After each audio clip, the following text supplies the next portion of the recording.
Boston College lands a number 5 new commitments in the transfer portal, but is it enough? It still seems like they have a lot of work to do.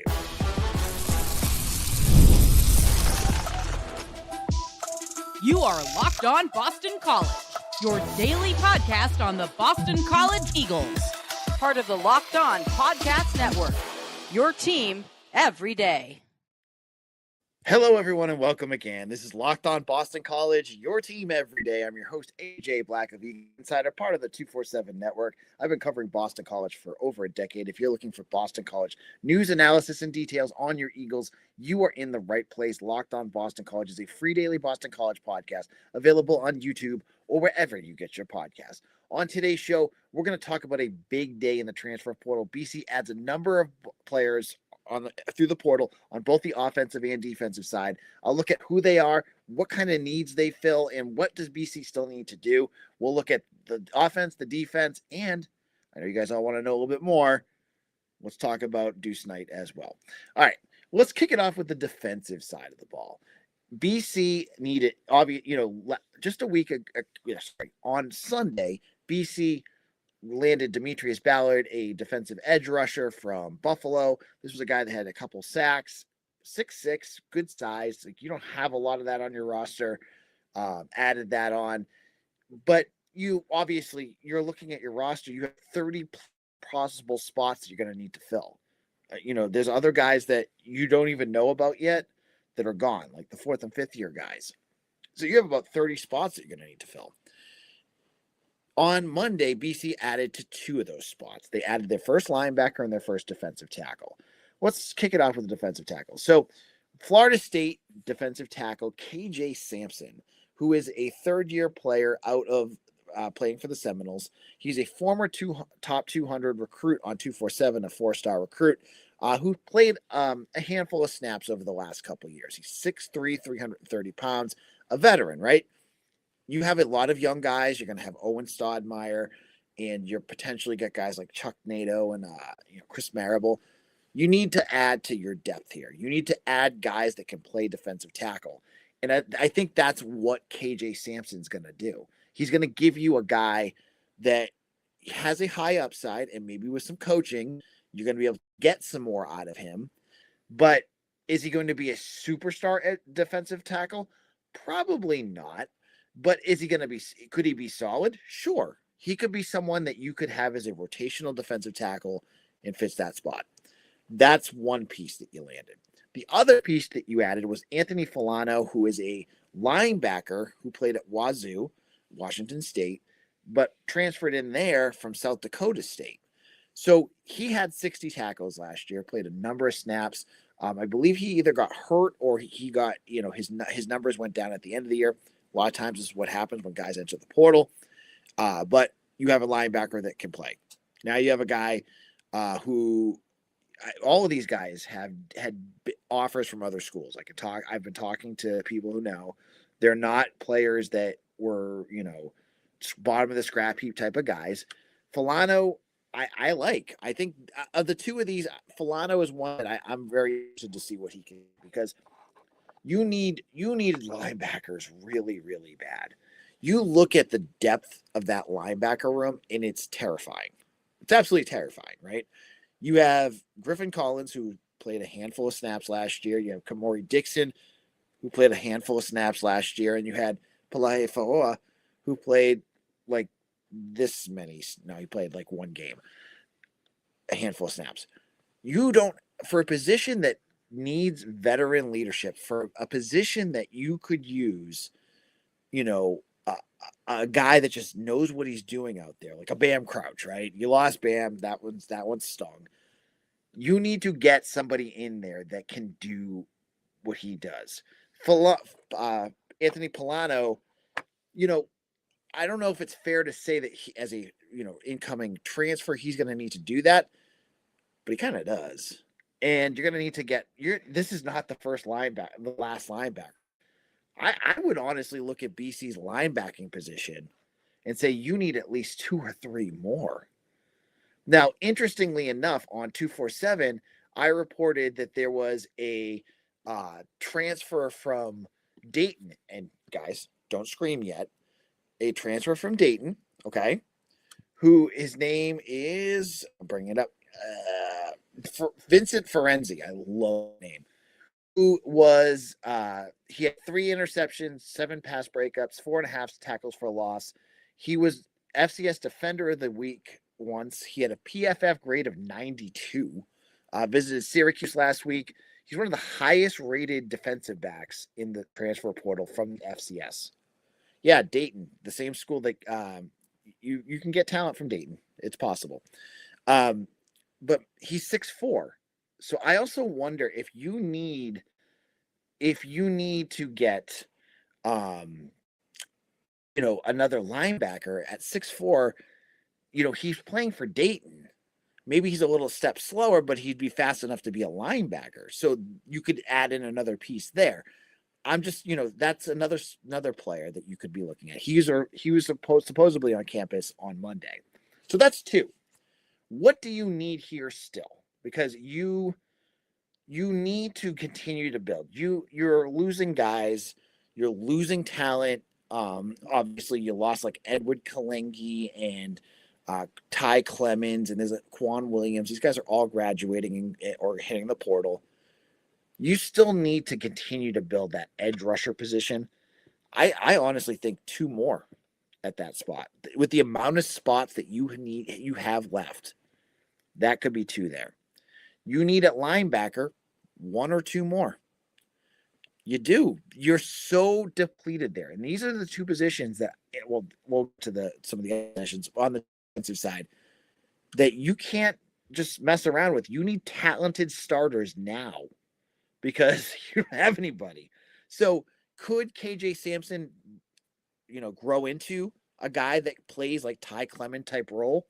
I could see that. Like Ty Clemens, for instance, you lost him. Could KJ Sampson do what he did? Sure. Ty Clemens played 20-25 snaps. That's all you need him to do. You only need a guy that comes in. You don't, he could grow to be a 30 snap type of guy, or you could have him as a positional player, a situational type of defensive tackle. That's what you have there. Additionally, you're going to probably look at a cornerback. They had a kid from Maryland, Kevin Hume, that was in here over the weekend. You're looking at safety because you just lost Omar Thornton. You're going to need somebody there. I would love, again, this is another kid that was one of the best players in FCS all last year. This isn't a developing guy. This is a guy that was the best. Ty Bertram from Harvard. I have, again, like some of you folks out there are hating FCS guys. There's a difference between bringing in a developing guy like Amir Johnson, who didn't play, or Chuck Nato, who barely played, who were kind of okay and their stats didn't look great, than bringing in like Ty Bertram or the guy I just mentioned, Vincent Ferenzi. These guys have bonkers numbers. That's what you want. You want guys like that because those numbers translate to the to FBS. So those are some names that I would be looking at on the defensive side of the ball. In terms of how I rate these, I think they're solid. They're not spectacular, but they're definitely solid. And when you have a pool of needs as big as what Boston College has now, you need to build it somewhere. You need to be able to get started somewhere. And I think these are both guys that I could see playing significant snaps for BC next year. Now, in our second segment, let's go to the offensive side of the ball. I have a few other thoughts about Mason McKenzie, but I also want to talk about the wide receivers, 2 that committed today. And I'll give you my thoughts on both of those in just a moment.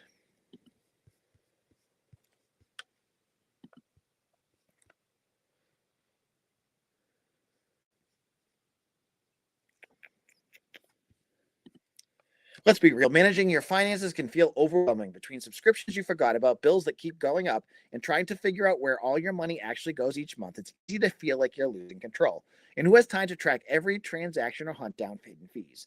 That's where Rocket Money comes in, the personal finance app that helps you take control. It finds and cancels your unwanted subscriptions, monitors your spending, and helps lower your bills so you can grow your savings. I was shocked when Rocket Money showed me I was paying for, multiple apps that I completely forgot about. It already saved me money. I love how it tracks all my subscriptions, tells me what I'm spending. That way I can make the best choices for me and save myself some money. Let Rocket Money help you reach your financial goals faster. Join at rocketmoney.com/lockedoncollege. That's rocketmoney.com/lockedon. rocketmoney.com/lockedon.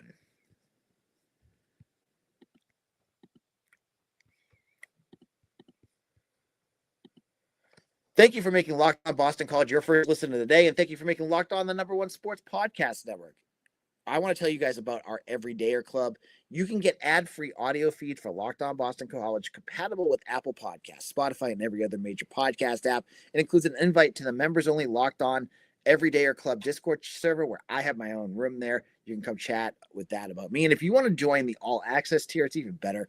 We have exclusive content up there where I do special episodes. I talk about different things that I don't talk about on the main show.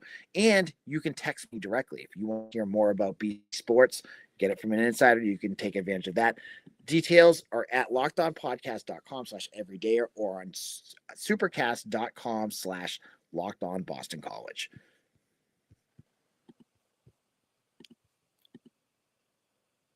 Locked On Boston College. I'm your host, AJ Black of Eagle Insider, and thank you all who have made Locked On Boston College part of your daily routine. So let's get into this. Let's get into the offensive side of the ball. It was a quieter day on the offensive side of the ball in terms of just overall numbers, but still you landed 3. I have 2 up here, and I honestly almost forgot about the third. The best commitment BC landed on Monday was an offensive lineman that they landed. And he's the perfect name for Boston College, Reggie Jackson. Not the guy that played basketball, not the star that used to play for BC that now is in the NBA. There's a new Reggie Jackson in town. It's not the king of October. Well, hopefully the king of October on the gridiron. But he's a 6'6", 300-pound offensive tackle from Jacksonville State. Jacksonville State is FBS, folks. They went FBS a couple years ago. I think this is great because this is a guy that had a really, really good pass blocking numbers at Jacksonville State. I think he had like an 84 grade for Pro Football Focus. He didn't allow a single sack. He is one of the highest rated offensive tackles in Conference USA. So this is the kind of guy, like, I like the FCS players that are already balling out. But I also like lower level players that are playing strong too. So this is the type of player you need because additionally, Boston College lost another offensive tackle to the portal. The portal news isn't over because the portal is open until the 16th. Ryan McCow entered the portal. This was a offensive tackle that you had play in the Pinstripe Bowl just 2 years ago when all those guys opted out and sat out. He played that whole game. He unfortunately looked like he got jumped by Pape Sai this previous season on the defense depth chart. We didn't really see a whole lot of him. This is why getting a guy like Reggie Jackson is important. You're going to now need, with McCow gone, more tackles, and tackles aren't cheap. So you're going to need to go out there and get another one because you could probably get by with Sai and Jackson, but I would love to have I think it would be wise to have a backup at that tackle spot or somebody that can battle a Sai or a Jackson. Like you're going to need at least one more spot there. But again, he played 825 snaps this past season. Obviously has had a good, he's been he was a D2 to start off, transferred to Jacksonville State, played there for 2 years, and he has 2 years of eligibility. So good, solid get. This is the one I felt like, okay, this is the right direction for BC. I love this one. Second one, I still think this is solid too. It's just going to be how Bill O'Brien uses him. Is Javonte Green out of UNC. Now digging in, like if you just look at his portal grade, you're like whatever. But he went to UNC, and he was a former high 3-star recruit who chose UNC over finalists of Alabama and Michigan State. Took official visits to both. So Alabama was in on this kid. He has, and I talked about him on the show the other day. So that if all our everydayers know about Javonte Green, this was a guy that was a track star who has absurd speed. I get a little worried with speed with Bill O'Brien. We haven't seen the wide receivers use those a lot, like guys like BJ Wilkins and Jaden McGowan. I don't know their whole situation. I just know that they're fast. We didn't get to see a whole lot of it. Hopefully this will be a different case. Green had 150 yards as a true freshman as a receiver, had like 11 or 13 catches. Wasn't really used a lot in Bill Belichick's system. Now he's coming to BC.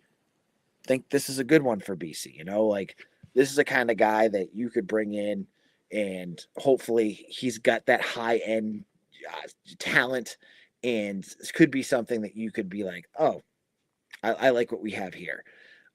He was on campus this weekend. He took an official visit and committed pretty quickly after. Again, my everydayers knew all about who this guy was yesterday. You didn't have to wait. That's why I think it's important to like subscribe to my show, because you're getting info you're not going to get anywhere else. The other wide receiver is Jackson Wade. Jackson Wade, is interesting because he's coming from the University of Florida, where he played mostly special teams. He didn't really see the field. I think he had like 2 catches. He's a preferred walk-on.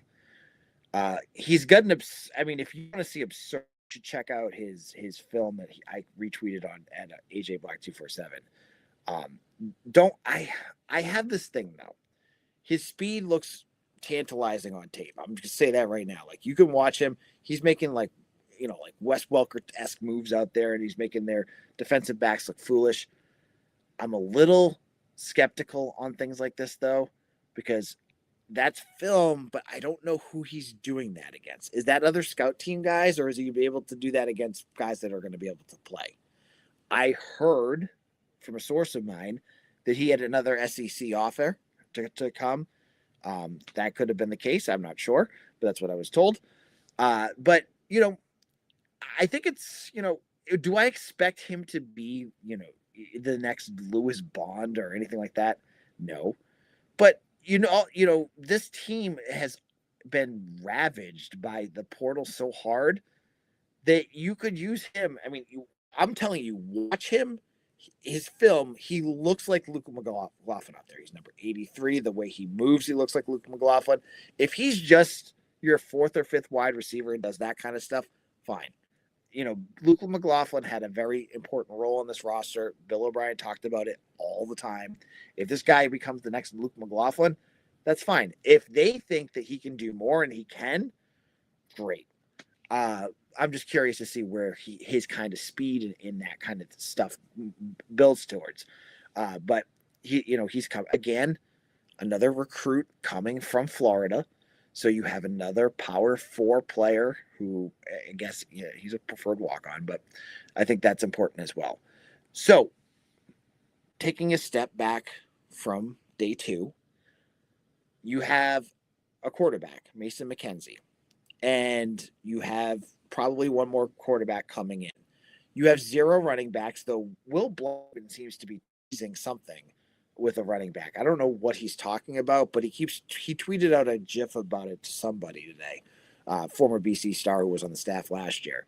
There's been a number of running backs, from Nolan Ray to Trey Page, who was the Jerry Rice Award finalist, to Evan Dickens. I don't know which of them are going to commit, or if it's BC's doing a heck of a job of hiding all the information.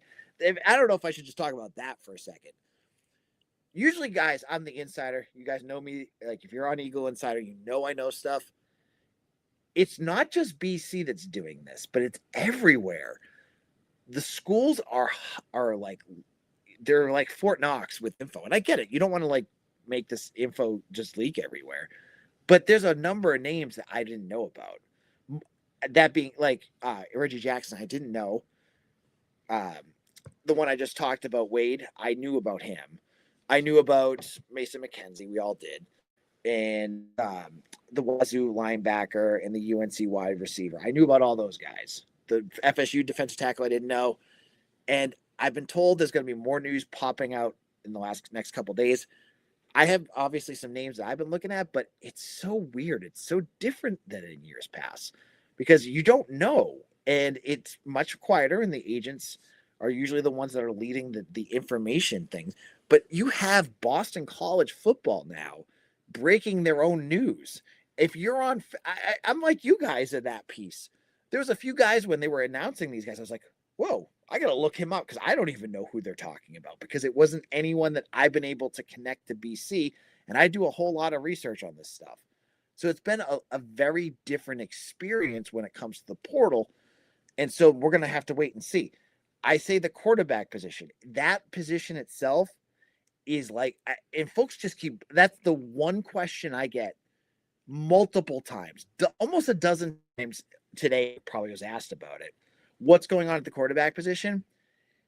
The info is lock solid tight. We've heard buzz of a whole bunch of names. You saw names that were floated by On3 like Devin Brown, and we've, obviously the Deuce Knights of the world and other names that have been connected. The kid from Mercer that Pete Nakos put out there. But where they all stand in the pecking order, I have no clue because they're not saying anything. So it's so interesting to see where they're at. And I'm very curious because just like you guys are surprised by all this, I'm surprised. I'm like, what's the next thing that's going to come that I'm not aware of? It's interesting. It's very different. Now, in our final segment, let's talk about what is next. And I'll give you my thoughts on where things are at with Deuce Knight in just a moment.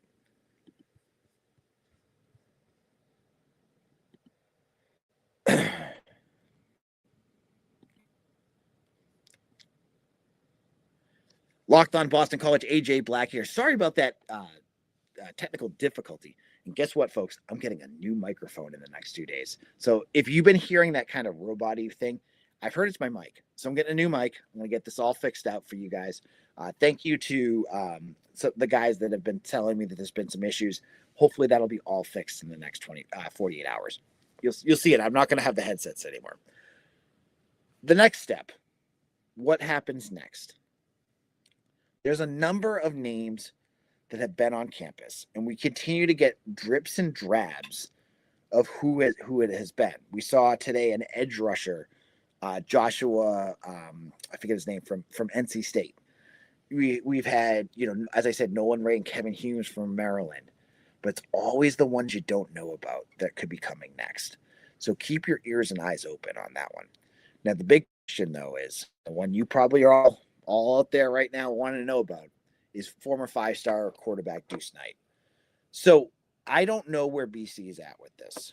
Again, they're not talking about it, but I could tell you where the world is at to give you a better perspective if BC could actually still be in the discussions for this kid. What you need to wait for are the dominoes to fall because the rich blue bloods are going to be the ones that dictate where he ends up. Right now, there's two schools I think that you need to watch for, and it's Ole Miss and LSU.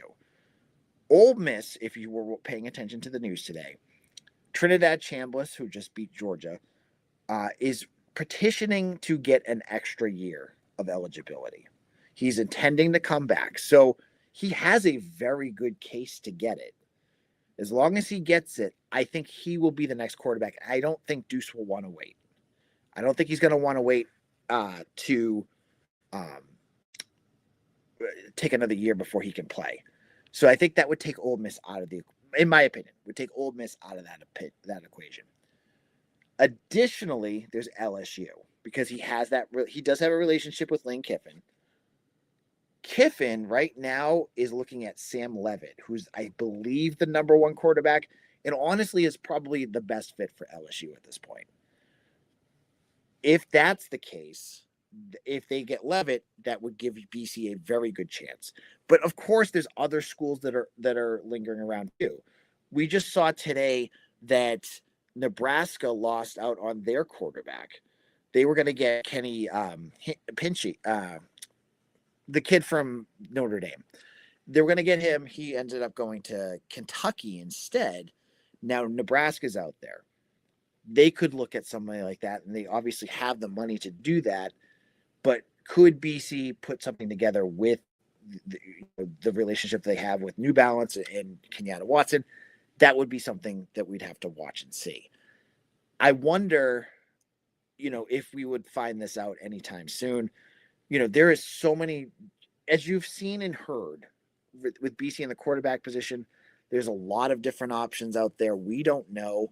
You've got BC saying that Mason McKenzie is the signal caller. They put that up on the graphic. He said in an interview things about him, it's his position to lose, which I talked about on yesterday's show. Additionally, there's all these other quarterbacks. This is obviously very fascinating. If I were a betting man, would I bet that Deuce Knight ends up at BC at this point? No, I don't. I just don't see it. Could it happen? Yes. Would I be surprised? No. I'm just saying, if I was a betting man, I've done this long enough to know. But it'd be interesting to see if this is like something that they can actually pull out. I do expect more bigger name. Like, you had some solid names today. I think you're going to get more of those as the days go on. And I think that'll hopefully give you a better picture of what it is. Because like right now with this transfer portal class, it's really, really hard. You have 7 commitments. The long snapper doesn't count. And you have to fill like 30 plus. And you have people just getting, and I get it. You're really upset. You don't think this is the answers yet.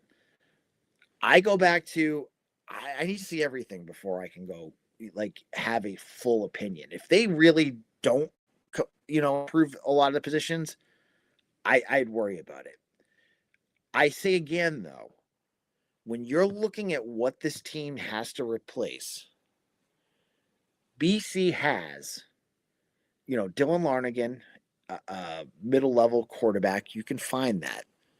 Turbo Richard, I know you guys love him. He is replaceable. I know you guys really like him, but like, he's not A.J. Dillon. He's not Andre Williams. And he could go ham at Indiana, but he would never have done that here. You can get guys like him. As I mentioned, Trey Pages and Evan Dickens would be fine. The positions that you're going to have a hard time filling are going to be Reed Harris. That's the big one. I think you can find Eric Stockerty.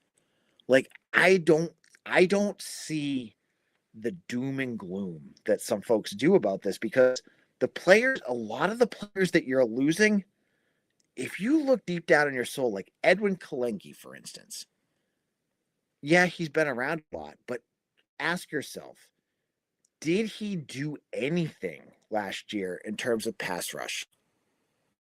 No. Omar Thornton's another one that would be tougher, but I think you can find guys. Like, he's a hard hitter. You can find those types of guys.